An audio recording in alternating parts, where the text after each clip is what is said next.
All right, everyone. We are here with some of the filmmakers from Shorts Block 1, which hopefully you've already watched, so there's no spoilers. I'd like to welcome Ariel Hansen from Clout, the director and writer and star.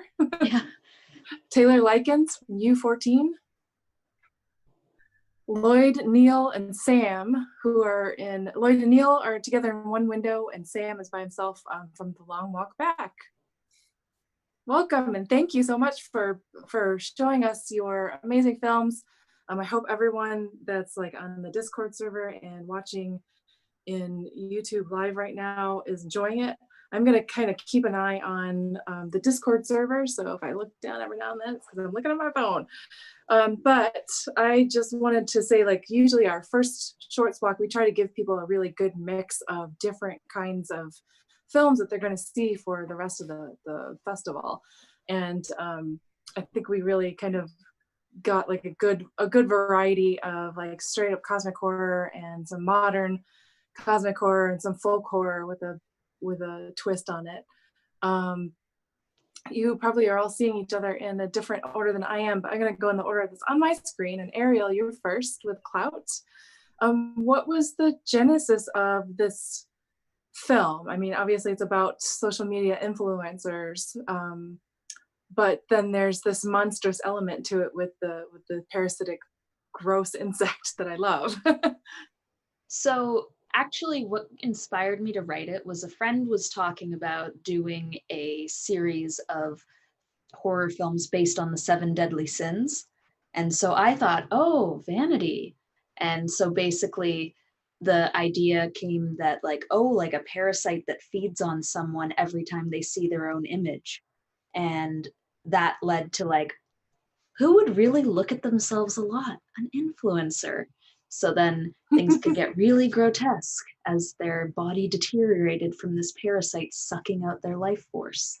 And so I wrote it, and then I was like, you know what? I'm just going to make it myself. I just want to get this thing made. And so that's how it came about. All right. And where are you a Lovecraft fan? Are you a fan of cosmic horror? Yes. Because you've definitely submitted things before that we've shown. Nepenthe, I believe, was yours as well. Yes. Yes, I'm And definitely a cosmic horror, body horror fan. because in with Clout, I definitely kind of took a little bit of I kind of saw a little bit of a thread between Clout and The Outsider, with you know, her Lyra's deteriorating body, but she Yes. doesn't see it. She can't see it, but everyone else sees it. And then when she shows up at the party, crashes the party, everyone's like, "Oh my god!" And she's like, "What? What are you looking at?" Yeah, And that's definitely horrible. I can definitely see that link. I wasn't thinking about that when I was writing it, but looking back, yeah, that's definitely a similar perspective.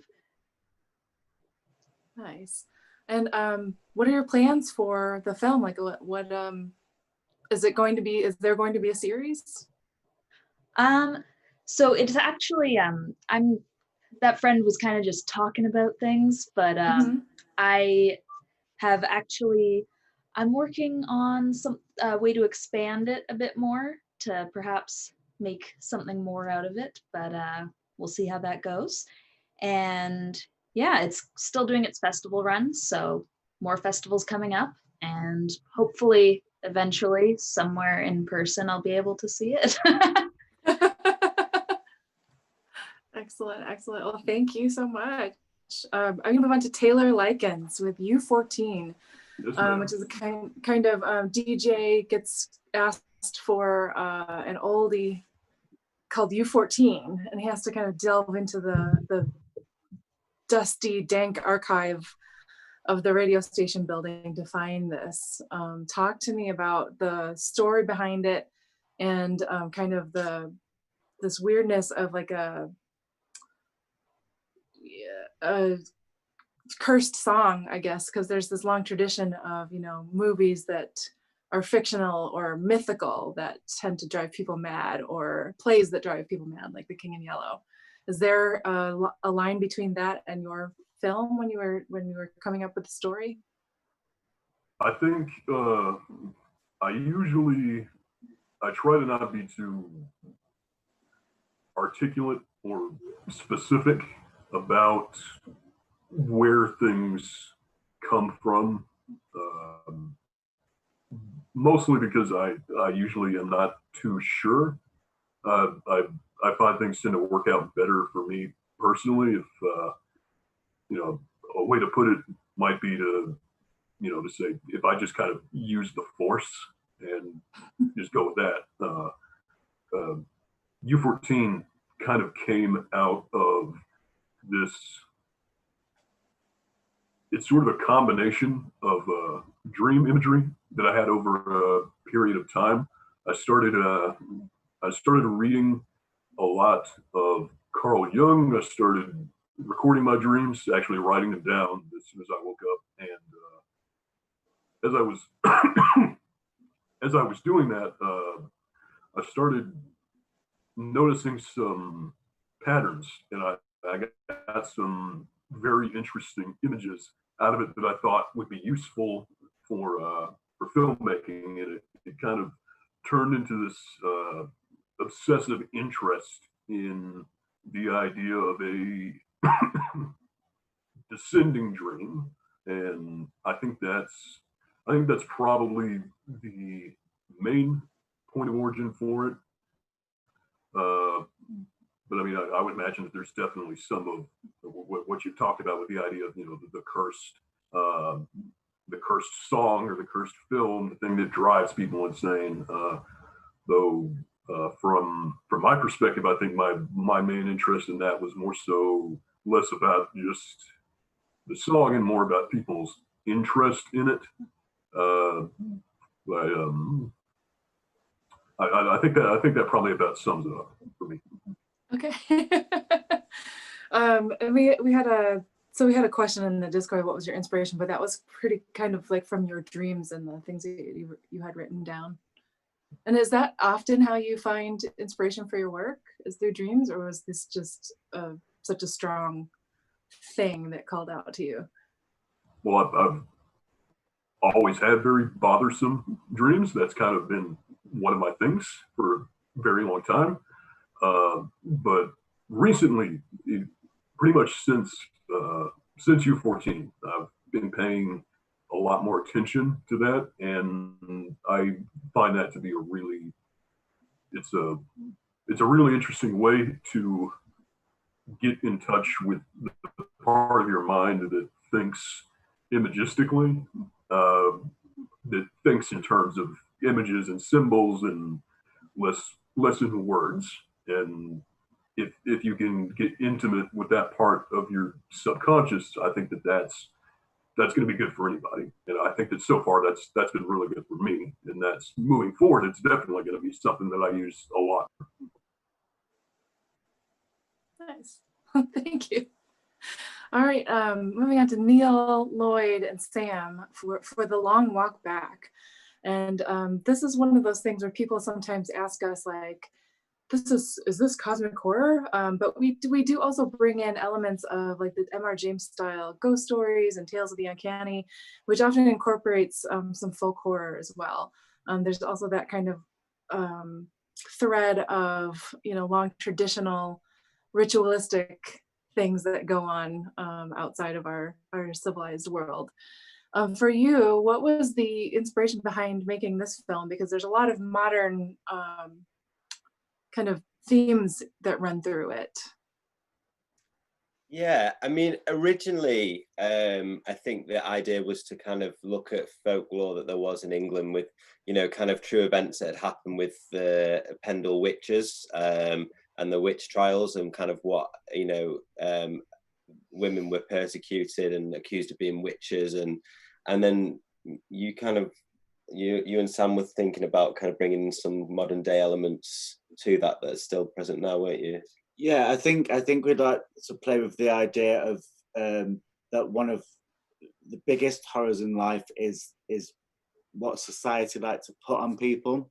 So throughout the whole of time, even now, like, if the perception of something is forced upon somebody, do you know what I mean? That can have horrific kind of results. And Sam, we kind of talked quite a lot about that, didn't we? Yeah, I think it's very interesting to toy with an idea and play around and explore the themes of these women in the woods, these 9 women that were persecuted and hung in the Pennell Hill witch trials. These were, if we met them now, just normal, ordinary women, but they had these, like Neil says, preconceptions thrust upon them, and that manifested itself into these kind of demons, if you will, and they were innocent all this time, just kind of going about their way in the woods, and unfortunately they were a product of their time, and yeah, but that still plays into now. So we kind of wanted to explore that theme and how that still runs across time and is completely transitory to now, with our preconceptions of certain people, certain behaviours. Yeah. So the one scene that really sticks out for me in your film was when she's in the cave doing the ritual. And I'll circle back. I have another question about that then. And she's surrounded by the women. They're all kind of touching her, and she's spinning around and things like that. And it seems like she's also maybe hallucinating a little bit. What was the inspiration behind that particular moment? Was it just to evoke that feeling of disorientation and irrational fear, or was there something deeper to it? Yeah, I mean, it was to show that irrational fear. It was also kind of, I wanted to bring in some influence of kind of like 80s horror as well, a little bit with it, with kind of your like Suspiria, like kind of like imagery of like, I wanted to get that kind of feeling across with it as well through that, and show, that she was hallucinating, but also it had kind of maybe transported her to somewhere where these women now were, that were kind of trapped in this moment of their persecution, and kind of, showing that and that where they were, and maybe where she will end up trapped from, the persecution of others. It kind of came from that. And we wanted to kind of have it an interpretation that, yes, she is hallucinating, but is this stuff also kind of real in a kind of different dimension, I guess, as well, you know what I mean, of horror. So. I think when we were writing as well, I think the baddies, so to speak, were always society. Yeah. And if anything, the men in society. Sam not only directed, but also he acts in the film as well. And for me, he's really the baddie throughout all of it. And then having the audacity to be like, I'll save you, I'll help you. Well, you kind of put her in this situation. So yeah. Nice. So the ritual that she has to go through, is that something based on historical lore, or is that something you just made up? Yeah, so basically it is based on that women used to go into the woods to help with, unwanted pregnancy. So that was taken from real events that used to happen. That's kind of where the basis of the story actually came from. And then we kind of built up on it from that, and obviously added more kind of supernatural elements. The actual ritual itself is kind of seen from her point of view of fear, so it's not actually showing what actually did happen, kind of, like historically correctly, but we've shown it from her point of view of what she imagined would happen because of all the fear and hysteria around the ritual. Okay, interesting. Let's see, I'm gonna quickly check the Discord server and see what else people are saying. Let's see, so Dr. Colossus 1 says, since I've been working from home for months now, I forgot that I was afraid of walking around office buildings at night until I saw U14. So thanks for reminding me. You're welcome. Let's see, is there, I'm just gonna circle back. Ariel, is there anything else you'd like to tell us about your film? Any little Easter eggs or inside jokes or fun things about production? Or Well, The cat in it is my cat, and he might be thoroughly traumatized from making the film. Also, in the scene where I pull out a tooth, that is actually one of my real teeth. It's one of my wisdom teeth from when I had them pulled as a teenager, and my mom had the foresight to make sure they kept them for me, and I was able to clean them off and get them all nice looking. So great props. Very nice, very nice.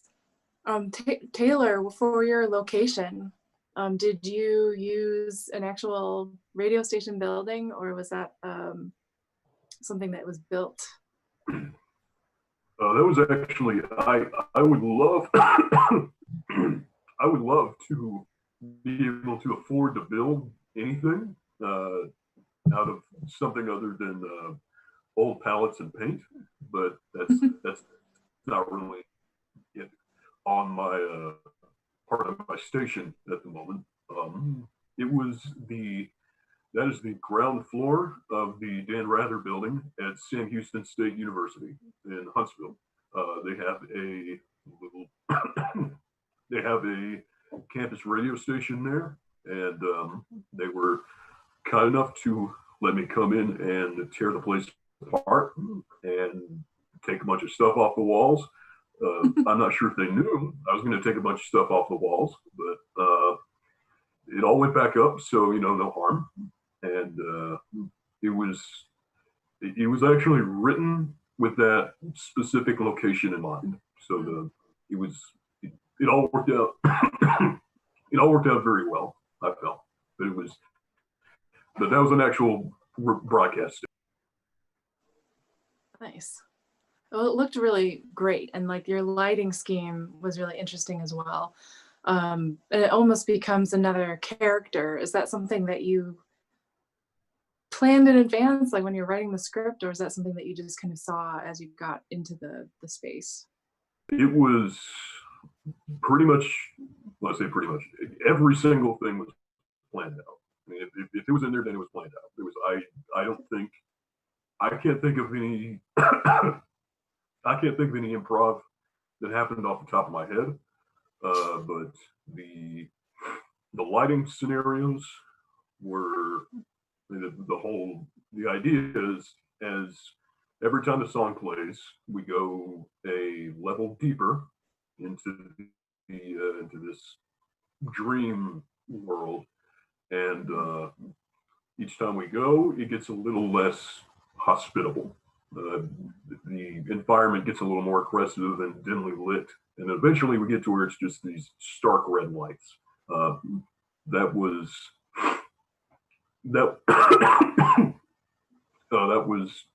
all very much planned out. The lighting was definitely part of the. It was challenging, but it was actually pretty fun to get in there, play around with that stuff. So I had a lot of fun doing that. Fun. Well, it's a great, I mean, it really built up a nice atmosphere and like really got it in, and got you into the mood, into that headspace with the character as well. Like having that visual stimulation is really nice. I just got a message that says, from Undeadite, Ariel, your film's message on social media is very poignant, especially when viewed on a social media platform. I don't know if that was really a question, but more of a comment. But it is interesting that there have been a number of kind of social media based horror films this year, especially. I've noticed them. It seems like it's all kind of coming to a head as the world gets like crazier and crazier, and all go more and more into our phones. Let's see. So there's some questions for a couple of filmmakers who weren't able to join us. Antique, the filmmakers there from Sweden, but we will relate your comments to them. I'm sure that they will be very happy that you guys liked the cursed bathtub with the extra dimensional space. And that question was, why did you reach back in? Why do they always do that? They go back for one last look. It's because it's a horror movie. So for Lloyd, Neil, and Sam, what are your inspirations as filmmakers? Like, are you always making horror films? Are you Lovecraft fans? Do you want to go first, Sam? Yeah. All right. Okay. Yes, absolutely. Well, I think I don't know. That's a great question. Inspirations, filmmakers. I think we always just kind of telling stories. We've made a huge range of films. I think within those 2 weeks, we've made The Long Walk Back. 17th century horror film about witches and the persecution of women in 17th century, and then like the weekend after, we made a drama about two guys on a swing. So it was like super versatile, and I think we're just a little bit obsessed with telling stories. But I think that Lloyd is definitely the horror expert out of the three of us, and probably made one of the scariest horrors I've ever seen in my life, that he sent me, and I watched on a little phone, and even that sent me. So it's pleasure to work on it. It was my first horror to work on as director, so it was really fun, and great to just kind of run around in the woods and run around with some cameras and have some fun, tell some stories. Yeah, and I guess I am very inspired by horror. Like I was brought up on horror. Like I absolutely love it. Like it's my kind of go-to. So I think I wanted to tell a horror film, and then you wanted to bring in social commentary, didn't you, as well? So we kind of merged it from that, and it was great having, because on this there was 3 directors, but we all worked together really well. I think brought something really different, each one of us, which kind of strengthened it and made it something different. So it was nice to also have a director that was also an actor that was in the role as well. Yeah, wasn't it? Because there was a bit of improv kind of put in there. It was really cool. You can literally tell like the 3 different, I think we did like kind of 3 different acts, and the feel and change throughout the 3 is from our perspective, very noticeable. But they all really complemented each other, and it was really nice. But it rained the whole Rained, shucked it down. We filmed for 2 days, and it rained the whole time. Everyone was soaked and freezing. Lying on the floor in like linen rags. What time of year was that? December. It was freezing in England. Oh my goodness. Wow. Well, you gave your actors a lot to play against, I guess. Oh yeah. There was no shivering acting going on there. That was all. And this question is for each of you. What do you feel is like a really important element of making your film like horror and scary, like making that impact on your viewer? I suppose it immediately makes people open their eyes and go. We always look at horror and distance it as a fear thing. Go, oh, that was a film. That was a film about something that isn't real. And there is no monster under the bed. There is no monster in the wardrobe. But we kind of wanted to make that comment and go, this is really scary, and this is a horrendous thing for this girl to go through. Either way, she would have met persecution. Whether she had have kept the pregnancy, she would have been persecuted in a village and a family, or whether she had have gone and taken her choice to get rid of and terminate the pregnancy, then she would have been persecuted for that as well. And we wanted to kind of hold that up in front of people and go, no, this is horrific and scary and an awful thing for this young woman to go through, and it's real. And we want you to feel a sense, just a glimmer of that discomfort. Nice. How about you, Ariel? I think that horror is like definitely, like you were saying, a great way to sort of, you can talk about anything that's going on in the world, but the layer of horror distracts people from what you're trying to say, so you can sneak things in a bit better. If you think of like They Live, still very relevant today, and like that layer of horror really allows the social commentary to sink in a way that really, if it was just about that, people would be off put perhaps and just be like, oh, it's just a social issue film. Whereas you throw some scary sprinkles on top and then they're like, ooh, this is fun. Yeah. And then of course I'm really a fan of body horror and making things grotesque. So if I get like grossed out cringes from my audience, I'm always very happy. Fun. How about you, Taylor? So actually, I really like the description of scary sprinkles. I wish I had some of those, but I think that that most of the time when someone is creating horror, and most of the time when someone is creating horror, they approach it in a scary sprinkles mindset, and I think that's good and that has its merits. But I also think there's another dimension to it where I think it's good to keep in mind that horror, there's a reason that it works, and it's not just about the stimulation, about the sensation of being scared. Uh, there's also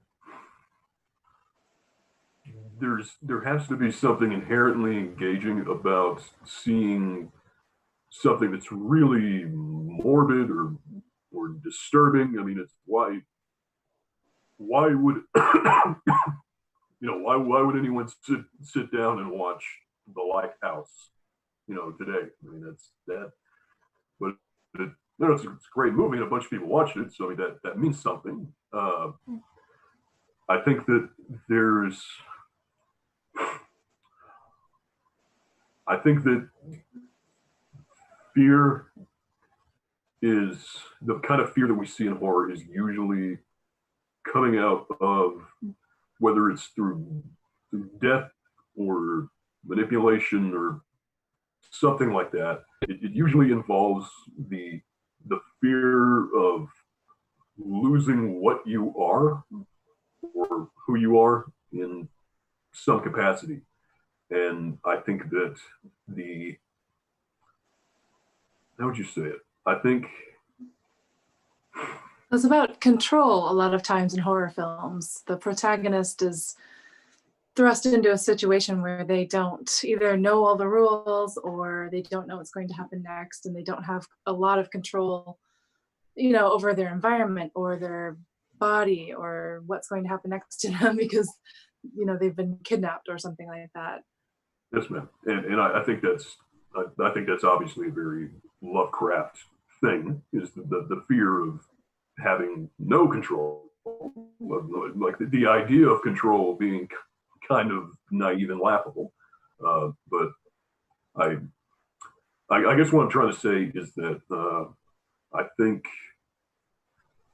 the thing that I like to keep in mind, and the thing that I think of as the most important thing to preserve when approaching horror, is that horror has a function outside of stimulation, that that being afraid of things is a really, really big part of the human experience. And that is inherent, that itself in itself is inherently meaningful, I think. For sure. We often say that horror films are the universal, like horror is a universal language, because we're all human beings and we're all basically scared of the same things. We're all afraid of losing our identity, or something happening to our loved ones, or not being able to distinguish reality from fantasy, things like that. So yeah, definitely love it. Let's see, Discord server. Yeah, people were thrilled with the Darkest of the Hillside Thickets. Did you guys all get to watch the shorts block? Did you get to watch your films? Not yet. It's 4 a.m. So we've sat Oh, around okay. and like Okay. prepared for this. So we're gonna watch them tomorrow. Okay. Well, we've just spoiled them all for you now, but just kidding. No, we've barely scratched the surface, really. But is there anything else that you guys would like to say? Otherwise, we can kind of wrap up here and let you guys go back to sleep or go get some coffee. Just thank you so much for having us. Like, really happy to be part of it. So thank you. Oh, and tell us where we can follow you on social media, Facebook, Twitter, or if you have any projects coming up that we should look for. If we're going in the same order, I'm on most things personally as @Hanson's Horror. So I'm on Instagram, Twitter, Facebook as that. But my production company is Bad Cookie Pictures, which you can find on all those as well as on YouTube. Some of our shorts are already available to watch on there. And yeah, and I actually am in pre-production for another short film. So keep your eyes out probably next Halloween for Damned Supper. Taylor, how about you? So I am a Neanderthal, and I am very, very bad at networking. So I'm not even sure. I'm not sure what my social media accounts are right now, but you should be able to find some stuff. If you go look for Taylor Likens or Renaissance Head Films, then you can probably find some. I think there's a Twitter up. That's good. There is a Taylor Likens Twitter. I know that. And here in the next few months, I will be shooting my first feature here in the summer, which I am really looking forward to. I got a lot of high hopes for that. So if you want to get word on that in the future, then you can go scavenge up whatever social media presence I have somewhere, and you'll definitely be hearing about that when the time comes. Okay. Lloyd, Neil, and Sam. So we are at Lem Films on Twitter, and Sam is on Instagram. Yeah, just my name on Instagram. Hello. Sam Retford. Sam Retford. So he's Sam Retford at Instagram. Yep. We have a horror film in pre-production, don't we? Yeah. Kill Pill. Yeah. Which is kind of the same sort of themes, really, in the sense of social realism kind of meets horror, and Sam Retford will be acting in that as well. Super excited about that one. No one's been in the running for a couple of years now, haven't you guys? Yeah. Nice. Well, thank you all again so much for joining us for the 25th anniversary HP Lovecraft Film Festival. I can't believe I forgot to say that at the beginning. But it's really special to us that so many filmmakers participated in our online event and brought your brand of weird filmmaking to our fans across the country and in some cases across the world. We have some international viewers who backed our Kickstarter for a special limited international festival pass that we're also able to see your films. So hopefully you have some growing your fan base outside of the USA as well. But yes, thank you so much. We really appreciate it. We love your films, and we don't have the ballots up yet, but for audience members who are paying attention, there will be audience choice voting ballots available at some point throughout the weekend. But we'll leave those up for a while after the festival so you can catch up if you miss on voting. I'd just like to thank you all again for being here. And that's it. Brian, take us out.